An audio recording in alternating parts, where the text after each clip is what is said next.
Harris Show. I'm your host, Raheem Harris. I'm with my sister and co-host, Angie Ang, aka She Wi-Fi. Okay. We're joined by our cousin. I'm not introducing them ratchet niggas. I'll introduce them. Shalawn and Amaya. And Excuse Jamal's rudeness.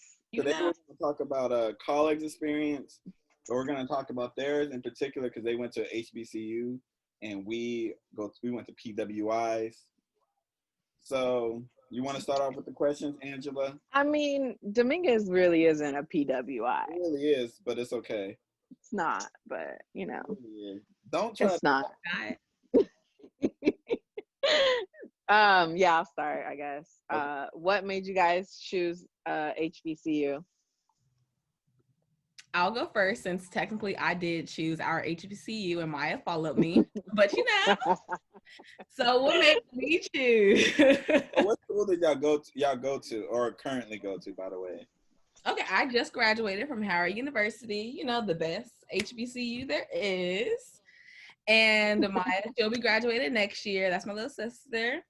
But yeah, I chose Howard because I've always been, you know, a top tier type of person. So I was like the top tier HBCU, and that's really what I needed in my life. And I did want to go to a historically Black college because I went to high school by the beach with all white people, and I was like, wow, that's crazy. There is a difference. So yeah, that's why I chose Howard. Maya, why did you choose it besides me? So here's the tea. I actually wanted to go to Spelman. I still kind of do wish I went to Spelman, but that's just on the low. I wanted to go to Spelman because, you know, I feel like the schools over there in Atlanta are lit. But then when I tried to apply, they didn't have my major.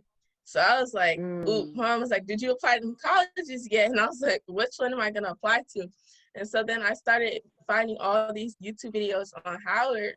They're like, and I was like, oh, they pretty lit, you know.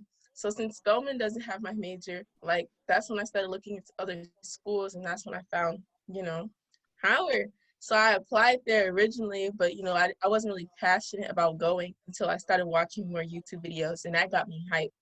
And so I got accepted and started talking to more people, and I was like, all right, I'm going to go here.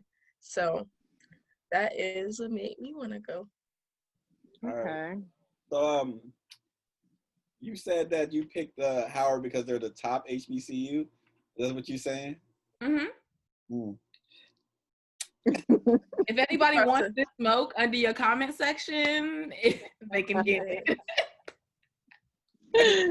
Go out on a limb and say that. Now, I'm not going to say actually what I was going to say. I'm not going to.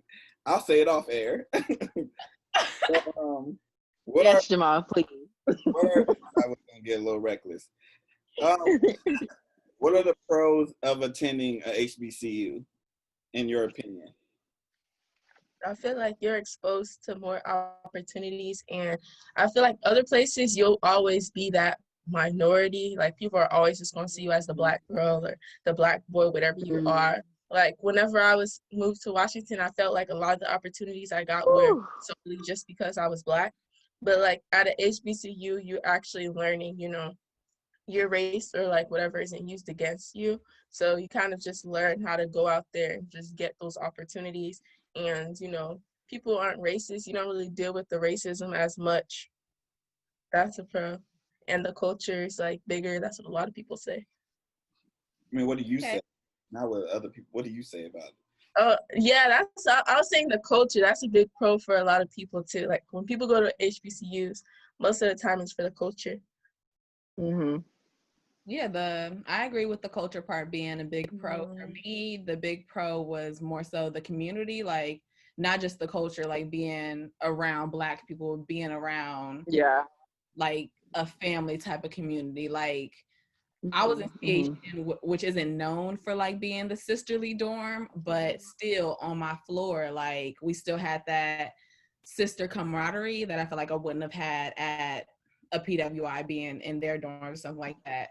And also another very huge pro is being taught by people who understand what you want to learn. So like, of course, there's like the basic curriculum, but having like all my teachers pretty much went on their own little tangents, but I feel like I learned just as much from like the curriculum than I did from their tangents. Like, and the independence factor. What HBCUs do, if The struggle you don't learn nowhere else, is you gonna learn to figure it out on your own. Okay. And like I was gonna say, also if you go to a HBCU, I feel like they support you. All right, you already answered the question, Jamal. I know, but I could go again. This ain't one by one. I could pass the ball. Jamal. As I was saying, I feel like if you go to HBCU, they'll support different like career paths. Like they had like a YouTubers, they had a YouTubers event, and I really like that because I was considering doing that. And they had a bunch of Black YouTubers come, and you got to talk to these YouTubers with millions of followers. I don't think you probably would have been able to do that at a PWI. So no, stuff like that is like they show you Black people that made it, and they're like, yeah, "This is what you need to do." So what I would say to that is, at a PWI, there is events like that, but they're not Black people. So there are events. It's just gonna be like this white YouTuber telling you how to get followers and how to get rich and stuff like that. But that shit ain't gonna work for you if you're Black. So you do get people like at a PWI. I went to Northridge in the Valley, so we got like people who all have money, but the difference is it's not Black people. And so that's the big difference, because all the stuff that you really said, they have that too. It's not Black people. But seeing our representation is really what is important, and like that's what makes you feel like, or that me personally, that's what made me feel like I could do literally this or I could do that, because it's like, you know, I'm from LA, so it's like I see Black people, but I don't see too many Black people doing like big stuff in professional atmospheres. So when I got to Howard, it was like all I see every Tuesday and Thursday are Black people walking around in suits. It's like that's SOB, just in case I don't know. The people she talking about is the School of Business. They be walking around in suits. In School of Business, every Tuesday and Thursday they have to be in suits, and not just like business casual, but like business suits. And like seeing that, it really like allows you to be like, ooh, like that representation is like I have an issue with like that type of thing too, though, with like people saying you have to wear suits and stuff like that.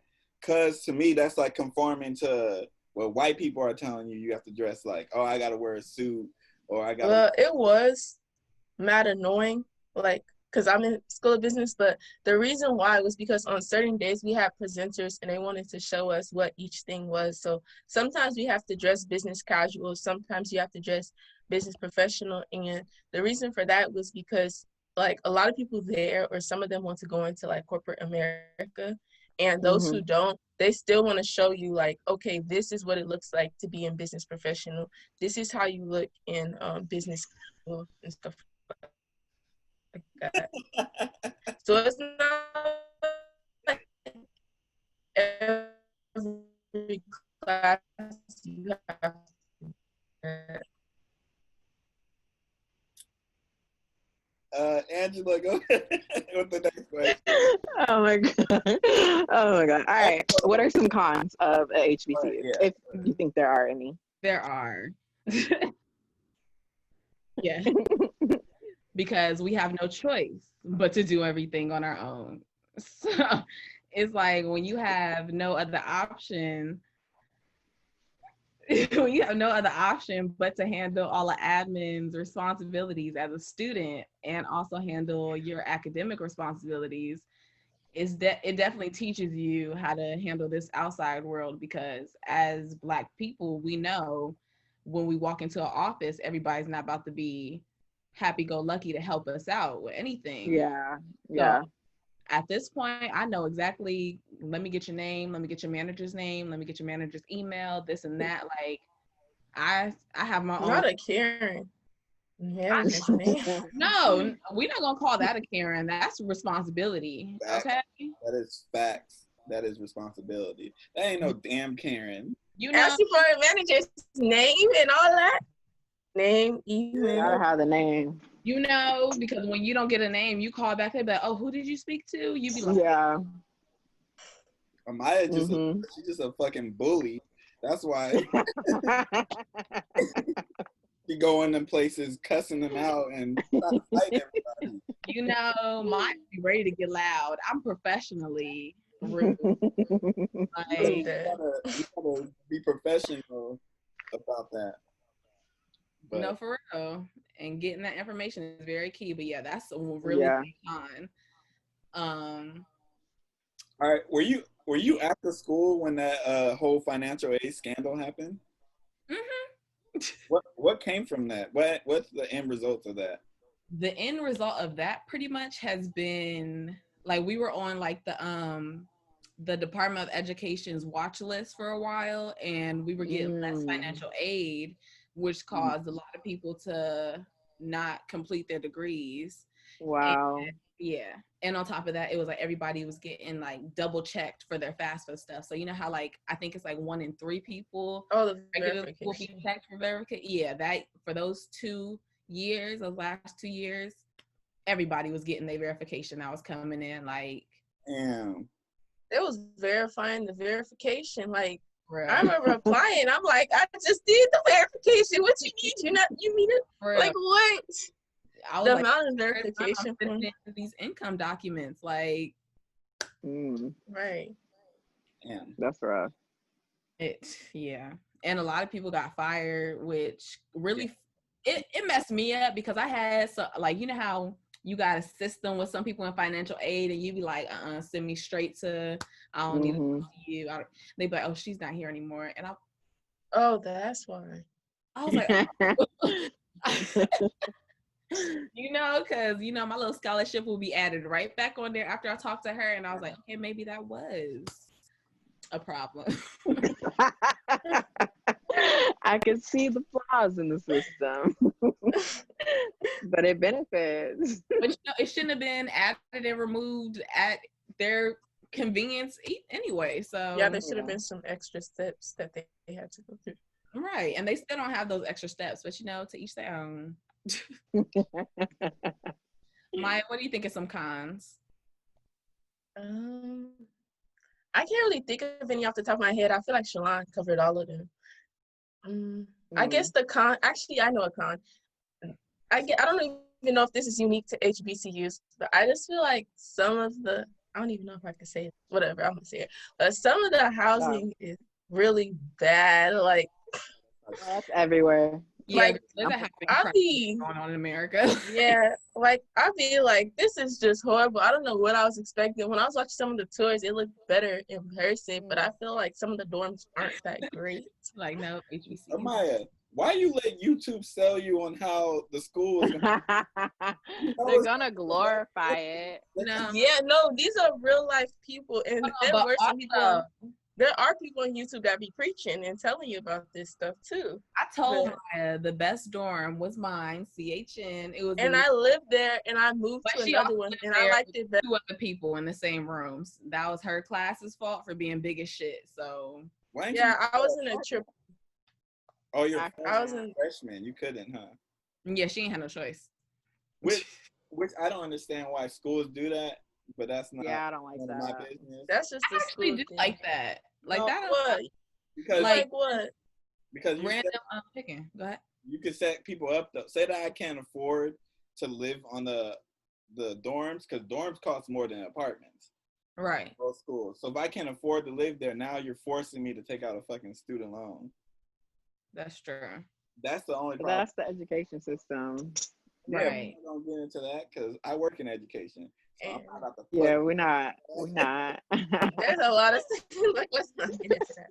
But you have to have a meal plan if you live in a freshman dorm. Oh yeah, that's a scam. So it's like it's a scam upon another scam. So you know, I wouldn't get nothing. If you're a freshman in a freshman dorm, you have to have a meal plan. So it's like once you're not in that dorm anymore, you don't have to have a meal plan. But once you're living in their dorms, like that for those vegetarian. I was like, okay, cool. I'll eat a grilled cheese every day. Worst decision of freshman year. Like, yeah, they really used to make them grilled cheese though, and I don't know if it was just me hungry, but they slapped. Nah, we was hungry. French fries. We was The hungry. French fries and grilled cheese are always good. You can't mess that up though. Lived in the dorm. It's when you get into the pasta noodles and stuff, that be messing your stomach Our up. pasta line was good. Like it was build your own. Like you could put whatever you wanted. That's if you wanted to stand in that line for 30 minutes, you was gonna get you a nice bowl of pasta. God damn. Something for me. All right. So, do you feel like you're obligated to? Did you feel like you were obligated to go to a HBCU because you're black, or you just was like, this is what I want to do. I'm gonna do it. Period. Yeah, it was more so this is what I want to do. I didn't feel obligated. Maybe people that their parents went to the school, maybe they feel more obligated, but that's with any school, I think. Like if your parents went to a certain school and graduated, they may pressure you to go there. Like if your parents went to Harvard, they may be like, you're going to Harvard. Like when you're a child, they're like, you're a Harvard woman, you're a Howard woman, but my mom was just kind of like, you need to go to college. She didn't really care where. All right, let me tweak that question then. Do you feel obligated to talk about social issues like police brutality, yes, women's rights, etc., because you go to HBCU, like more so than you would if you went to? I think it's because we're black and those issues are affecting us, and not just because it's affecting us, but it's like we're from LA. We know this stuff is going on. We've seen it. I feel like HBCU or not, we're gonna feel obligated to talk about it. I don't think it's just because I go to Howard that I want to talk about it, but I will say going to Howard has made me like more educated when I speak about certain stuff, or it's made me like change my approach on like how I speak about issues. But I don't think that's what's making me want to speak up. You know what I'm saying? It's just helping you know, like, okay, these are the right steps you need to take. This is how you speak up about a certain issue, or this is what's going on. So it makes you look at it differently, I guess. I think I'm gonna use that as a clip, my nigga. Go ahead. Now look at Shalawn like, fuck, I gotta come up with something. I want it to be on the front page. I was actually gonna build up on yours, Maya. I was gonna say like that information, like having that information from an HBCU is why I do feel more obligated. Like you were saying, like because we're black, we already have that obligation, but having that information, like ignorance is really bliss. So it's like when you go to when I went to Howard, I was literally thrown information like everywhere I walked. All I did was walk outside and it was like, hey, you hear about this and that?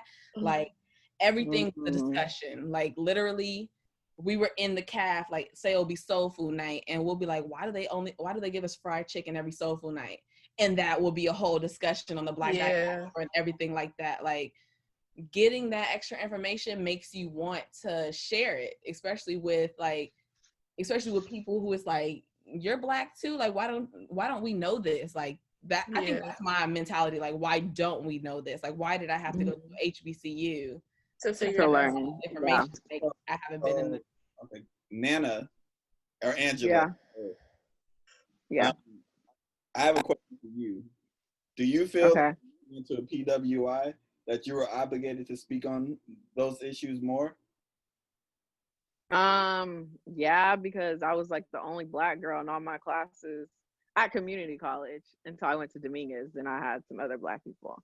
But like, especially like on social issues, no one knew what to say. Everyone tiptoed around it. So I had to be like, look, this is what it is. You know, like, okay, this is the thing. I really hate having to always educate people on these issues because I feel like they should be educating themselves. But I mean, they're not black. They're not going to care as much. I get it. But yeah, it was interesting. But once I went to Dominguez, it was like, oh, like, I'm not even kidding. The first time I stepped in a classroom and saw another black person, I almost was like, I have to sit next to her. Hey, girl, like, I ain't never seen you before. Right. Listen, I got to feel good. Dominguez Hills. So anytime you mention Dominguez Hills, my balls shrink a little bit every time you say Dominguez Hills because I fit into every university I applied to. Dominguez Hills took my admission away. Niggas with like 2.0 getting into the school. Why'd they take it? Because they some hoe ass niggas. Go Toros, go Toros. It's forever fuck Dominguez Hills. Till I die, it's fuck Dominguez Hills. Unless I wouldn't even take Rage. fuck Dominguez Hills. Oh, we. But I ain't got no beef with them.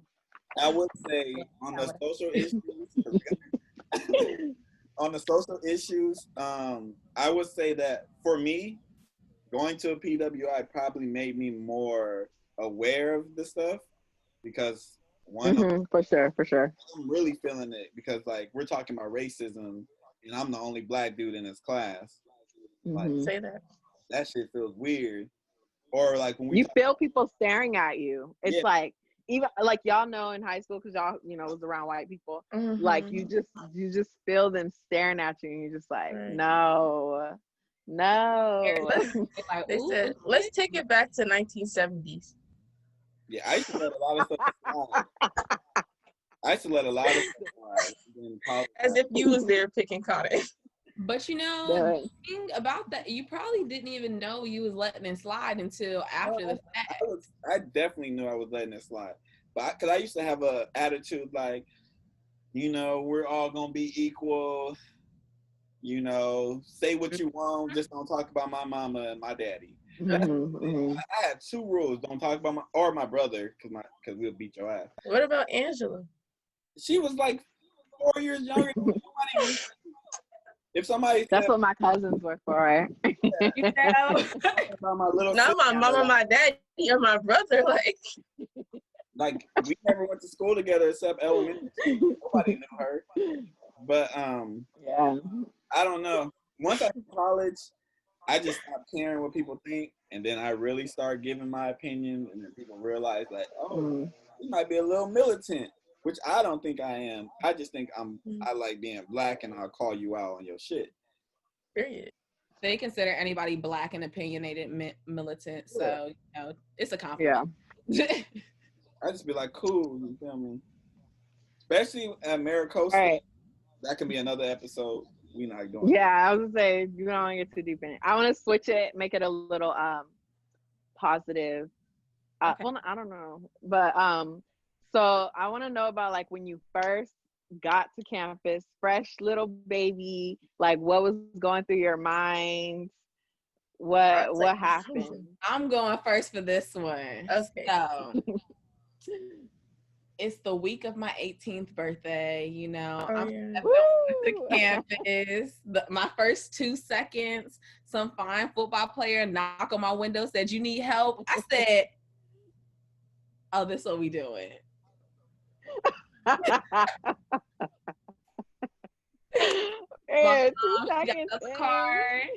We got my luggage up to my room, and I came back downstairs they was having some event up in the valley, and I was like, "Oh, we got food, we got music, we living, okay."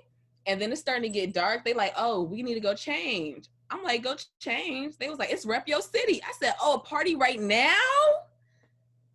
I went back to my room, put on my Los Angeles shirt, my little cute shorts that I had, came back. I said, "Let's go." But that was an experience. I turned 18 that week. That was freshman week, and I bought the freshman party pack. It was lit. Damn. It was an experience. That was a movie. That was a movie. People like, "Oh, that movie was a movie." Like, nah, that week, that was live. Legendary. It was. HU20, shout out. Y'all did that. We put down. Amaya, was yours a movie? No. I hate that. I feel like my freshman week was wild. I don't completely remember my freshman week. I'm just gonna be real with y'all. If you do, but good. I remember bits and pieces, and the bits and pieces I remember was lit. When it was live, right? For me, I didn't buy the party pack just because like I was promoting for the party, so I got in free. And the ones that I wasn't promoting for, like, you can either get in free or pay $5 for.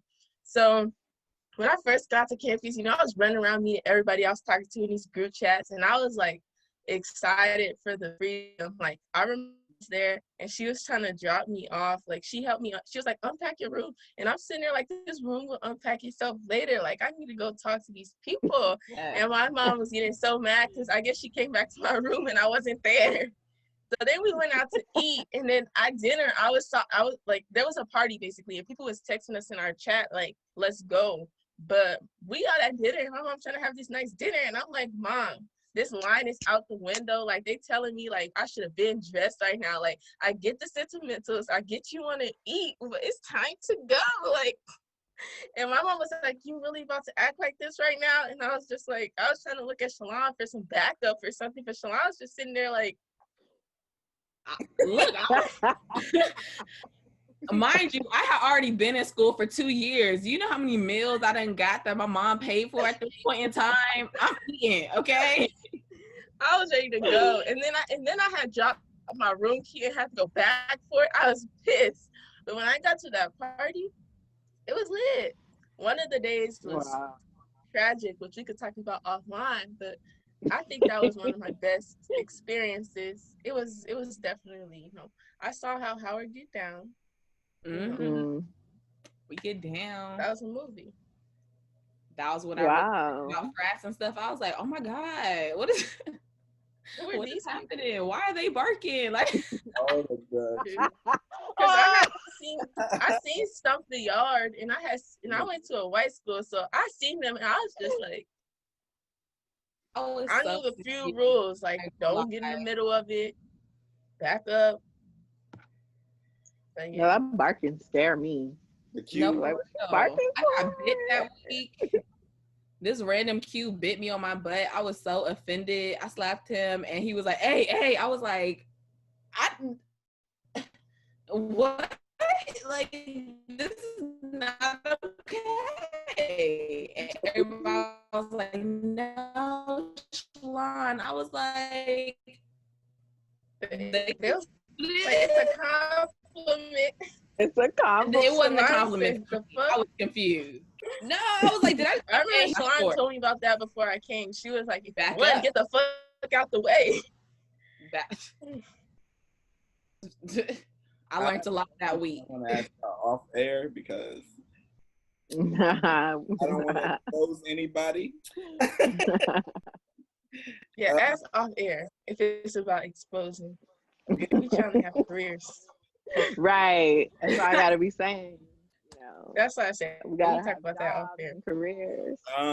So since you're talking about sororities and fraternities, did you join a sorority? If not, why not? Or if so, why?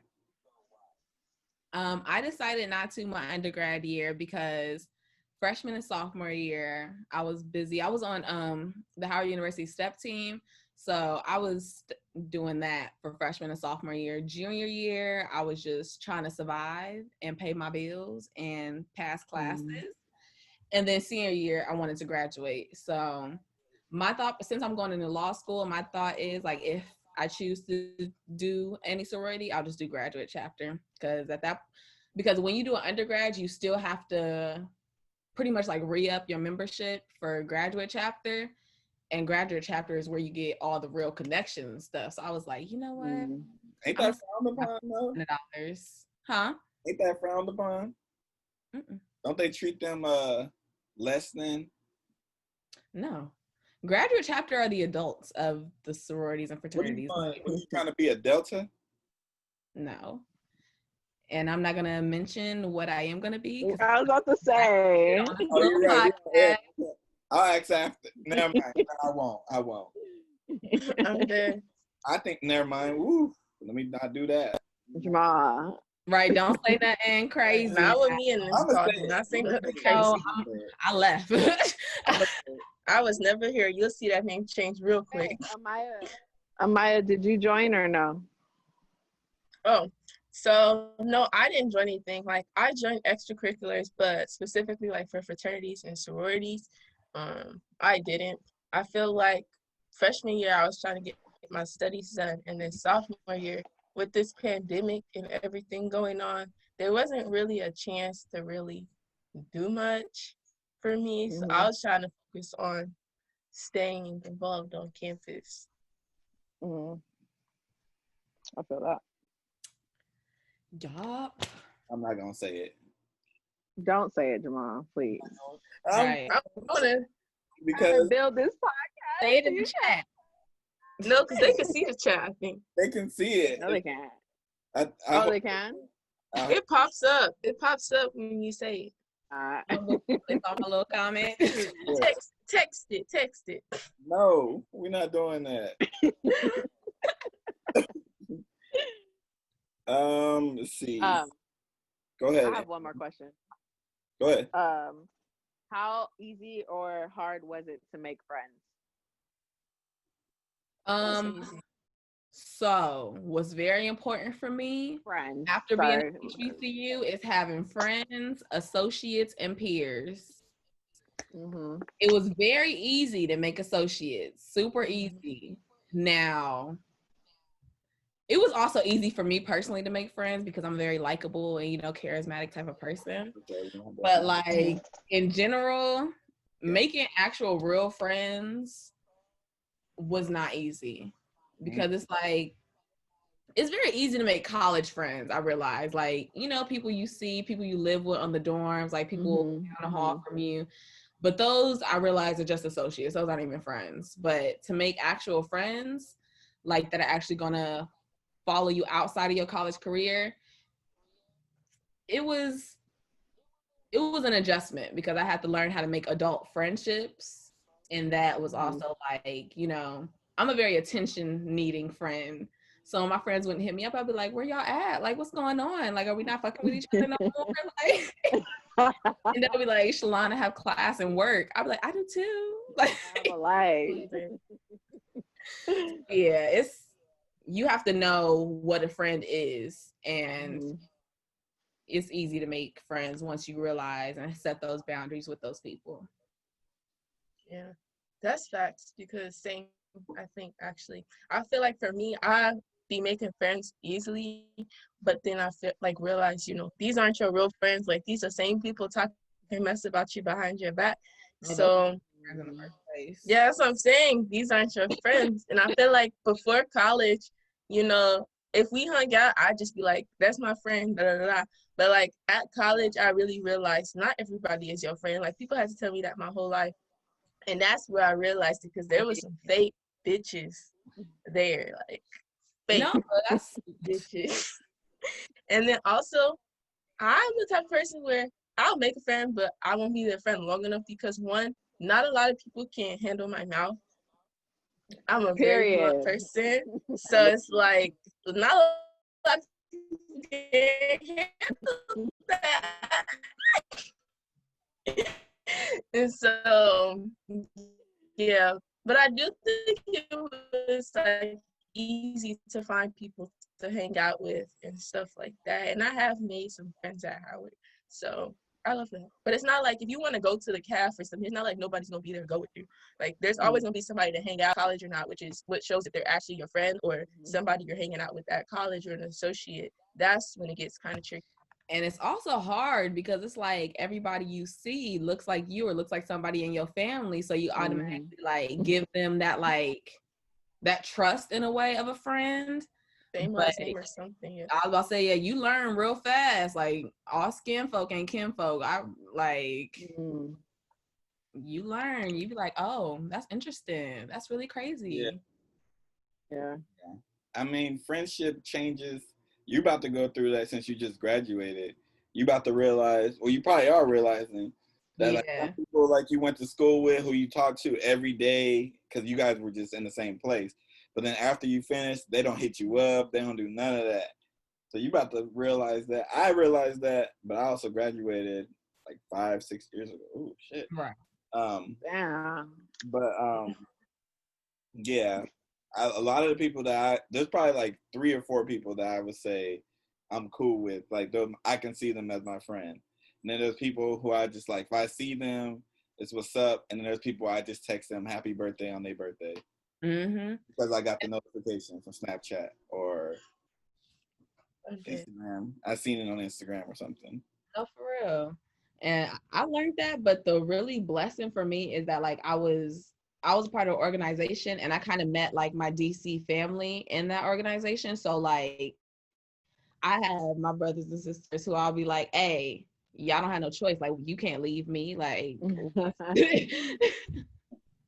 I'm like, what do y'all think y'all doing? Like, I haven't heard from you all month. Like, you know, so I've definitely learned that. I kind of learned that once I left campus, because I got off campus after my sophomore year, and a lot of people were still living on campus, and it was like, oh, why don't we talk no more? Like, I'll see them in passing in between classes or something, and they'll be like, oh, hey, girl, I haven't heard from you, this and that. I'll be like, yeah, you probably not. Like, I realized, like, no, it'd be like that. Like, we kicked it because we was down the hall from each other, and like we both like to smoke, or like we both like to have fun. Like, I don't like to party that much anymore. Like, it's really good. Man, that's why. Huh? You're an adult. You're an adult now. Yeah, I mean, I would turn up and I'd be like, this rent. You know, I'd be like, you know, I could buy a bottle for that price of that drink. Like, I probably been to the club probably 5 times in my life. And I did all after I graduated. Most of it after I graduated. You said you've been graduated for 5-6 years now. That's once a year. I'm 28. Old. I'm just saying. Pushing 30, y'all. You better look young. Your age is showing. No, it's not. No, I'm not saying on you. No, not like that. I'm saying you starting to show your age, because I thought you was like 25 this whole time, 24. Oh. Y'all ready for that? Y'all always want to make them faces and make it seem like. What you mean? Because they know you throwing. You acting like they no shit. That's crazy though. I really didn't know you was 28. I'm 24, Amaya. You gotta be older than me. Angela, you 11 years old. I'm 11. I'm a young 11. Let me see. Do I want to ask this question? That's good though. Okay, I'm gonna ask this question. Yeah. Do y'all feel like you're an individual? Like, people see you as an individual since you're surrounded by so many Black people? Or do you think they just see you as just like another nigga? Oh, no, I'm definitely an individual. Another person. Yeah. Who were you thinking about would see us like that? Like, No, okay. So you know how, well, you don't know. You go to HBCU. So when you're on a campus. I went to a community college too, so I know both points of the spectrum, whatever it's called, both sides of the sword. What? No, that you saying that? I summer classes at a community college, girl. Calm down. Yeah, but I went there. Okay, listen. I understand what you're saying, but I'll answer first since Maya's not getting the question yet.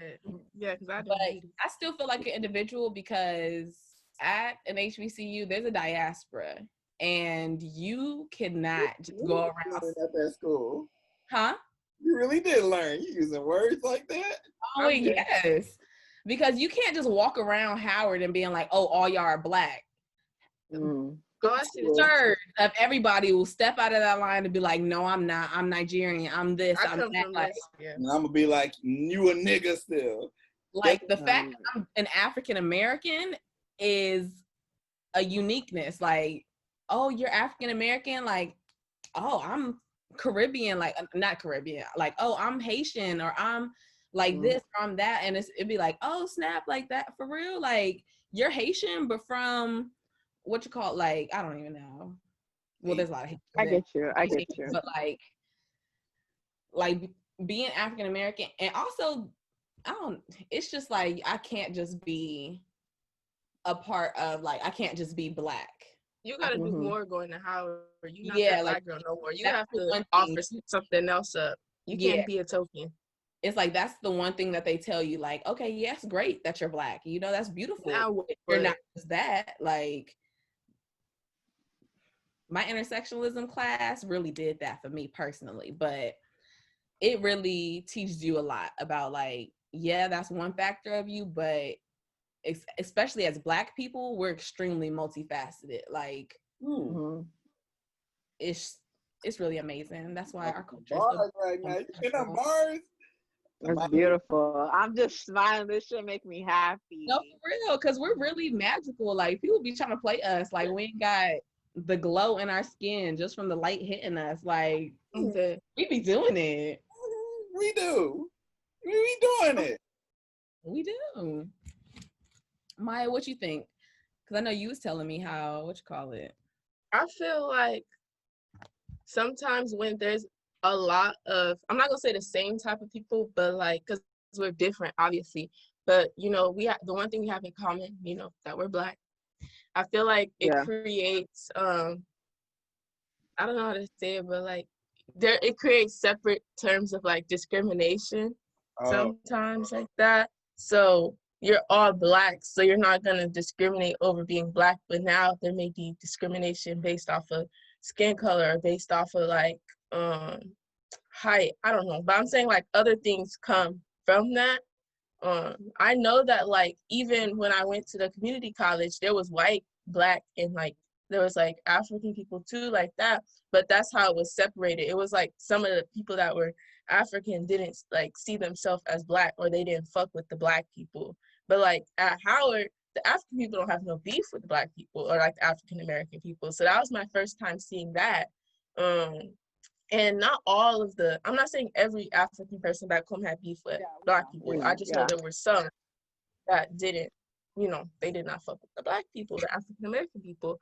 So I'm saying I do think that once you have a bunch of, like, if you have a lot of commonalities, I think that discrimination, you're going to find something to discriminate on. So it don't matter. So as far as discrimination, that's always going to be a thing, whether you're in a place with all Black people or it don't matter. People are going to discriminate you. They're going to find some reason to separate, point you out. That's just part of life. Like if we were all in a group, right, people would point at me and be like, he's a guy. They're going to separate me somehow. Like there's some way to separate. That's just what people do. Like even when like, I don't know how to say this, but like even amongst Black people, there's like the elite shit. How people, I'm trying to say it in a way that I don't go crazy with, because I know. So I'm like, I'm here. So there's but that is facts. Yeah, there's always gonna be that. Like there's people who are gonna be brainwashed. There's just niggas who be like, oh, she gotta be light skinned. Oh yeah. There's people who won't hire you because you too dark. But I see it as a blessing. If these people don't want me because I'm too dark, that means I'm too good for their fucking organization. You know, people are gonna discriminate you off of anything. So I would say if that's the problem at Howard, I would love for that. No, I'm not saying that's the problem at Howard. I'm saying I feel like when it comes to, you're saying like people seeing you as a nigga or something like that, I feel like in other what? But it like she wasn't supposed to say it. Sorry. But I know. Let's just put a bleep there, but whatever. Like I feel like when I was in, like, you know, around white people, it was obviously that way. But I was saying also people that were like African or not from here, I feel like they had that perspective of you that it's like, not that I'm better than you, but I don't fuck with you because like we're two different type of people. But then you go to Howard and it's kind of like there's African people there and they all fuck with you. They don't see you as just like, oh, you're African American, you're less than me, or you're not actually, we're not from the same roots type thing. It's kind of just like we're all Black, you know, type thing. But yeah, there is definitely discrimination everywhere. There's gonna be like that. That's a small population too. Like I know a lot of people like Africans think they better than us and blah blah blah. That's a small population of people when you think about it, because people like to take one experience and just put the whole people. Turn it into a whole group of people. There are some, I've met a whole bunch actually who'll be like they look at, we not the same. They be like, we not the same. Like I'll be like, no nigga, like we're all Black if the cops pull us over. That's my point, is always like, I understand that you're from Ghana. Like I understand that. But if a cop pulls you over, they don't care. They don't That's what I understand try to that. get into people's head. No, Because for real. there's stuff that separates us. That's what makes us unique, you know. But I feel like people get that at Howard. That's the thing. They're not like, oh, I'm from Ghana, so da da da. They see like, okay, I'm from Ghana, and I'm proud of the fact that I come from Ghana. But also, I recognize the fact that you're African American and you're, you know, obviously from America. I'm not gonna hate on you because of that. That's the one. Like, thing. I feel like there's a way to be proud of your roots and not put other people down. Like when you start putting other people down, that's when it starts getting confused. Like, I feel like that's what people want. They want for Black people to find reasons to divide themselves. And so, yeah. I definitely agree. Let's see. That's real. Okay, I got one question, and then something fun. We got to figure out the ending on positive. Yeah, you gotta end that light. You gotta end that light. So, what do you say to people who say HBCUs are racist? Oh. I would say that I've seen 4 white people just last year. 4, Shalawn. I seen 4 last year. I'm not saying like in general, but I'm saying in class. Like, I get okay. I would say if HBCUs are racist, then PWIs are racist. Because my thing is, it's not like Howard's like, I'm choosing to only accept Black people. Like, they welcome other people to come too. And like Angela said, in most of her classes, she's the only Black person. So it's like, if it's okay for her to be the only Black person in her class, then what makes the HBCU racist when they're openly inviting other cultures? The only thing that's different is that they're teaching Black people how to accept themselves. So I don't know. Also, Black people can't be racist. You know, this entire system was built to oppress Educate us. them. So, Educate them. Educate them. Yeah. I'm like, that's what I'm saying. This shit is beautiful to hear. I feel like a lot of people have opinions on whether Black people could be racist or not. So I would just say straight up that, like I said, there are people that are only Black people in their class. What is making an HBCU racist when they openly invite other races into the school? Like, it doesn't make sense. I know some people say that it's racist just because of the fact that, like, you know, there's a lot of Black people there, but I still don't see it because it's like, what's the problem with Black people being in the area and learning more about themselves? Like, I don't get it. I don't think I would have that conversation with anybody who said that. I think it was people, like, whenever Howard posts stuff, if you look at the comments, they be saying that. That's not Howard, that's every HBCU. Right. Because they think that since we collect and since we make our own systems, that's what makes it racist. But the fact that for 400 years, y'all have been burning down the only systems that we'd be able to create, that's racist. And they don't teach it in school. They do not teach this. Y'all niggas sitting on topics that I don't want to get too far into. They don't teach this in school. Educate That's just the people. I'm trying to stay on the college topic, but y'all about to get me talking about something I don't. All right. But hold up. I'll end it on a positive. Hold up. Let me say one thing. I know I be talking a lot. I would say to people who have a problem with that though, don't realize that why HBCUs were created. It was created because they did not want people to go to those schools. They're white schools. That's why they were created. So people who have a problem with that can just eat 10 dicks. All right, go ahead, Nana. Facts. I'm dead. Just to end it on a positive note, just tell us one like funny or happy thing that happened to you at a HBCU or Howard. Maya, you want to go give first? Give us something light, something happy. Let's see. Like, what's it called? Personnel wise, career wise, what? Or anything. Something that has to it do could with be anything. Anything. Okay, so I guess for me, I don't know. I really like the YouTuber event, but I already talked about that. So I was so jealous. That was my. I would talk about that again because that was my favorite thing. But basically, you know, they had a YouTuber event. They had a Beyonce event too, by the way, Angela. But So the YouTube event was my favorite just because I grew up watching a lot of these creators, and I never thought that I would be able to even really meet them. Like, it was just kind of like an on-screen type of thing, And so when I first heard about it, I didn't know that those big name brand people were going to be there, Like, I was like, okay, so YouTubers are going to come, but I don't know exactly who's coming. So I was in the line, and then when I got in, we went downstairs, and I saw De'Ara and Ken and like all these other YouTubers and stuff like that. And and they were so nice. Like, I had FaceTime my brother because he loves them. Like, he be watching all their videos and stuff like that. And I had FaceTime him, and he started freaking out. And they were nice. Like, they took the time to speak with him, and everybody, like, they gave me their autograph, and it was just nice to see, like, okay, these people are human too. And I think another reason I really like it is because it wasn't just like, these people that made it in corporation. Like, these are people that are their own businessmen and women, like, and they still made it and hustled out there. Like, not all these people went to college. And so it's like seeing them come to our school and be like, yo, I really fuck with y'all. I really fuck with y'all, and y'all could do this. It was just great. I really liked the event. Yeah, and there was some more Black creators that I learned about there that I didn't know before. So very fun. Jamal, in 2 years.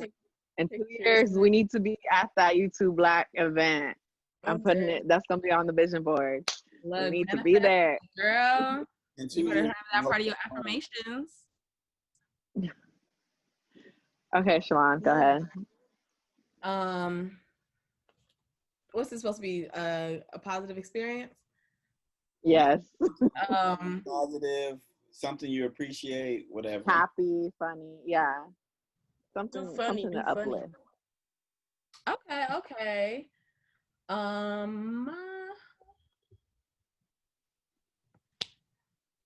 Oh, I know how I can end this out. I got this. Okay, so freshman year with the California Club. Woo woo! Shout out.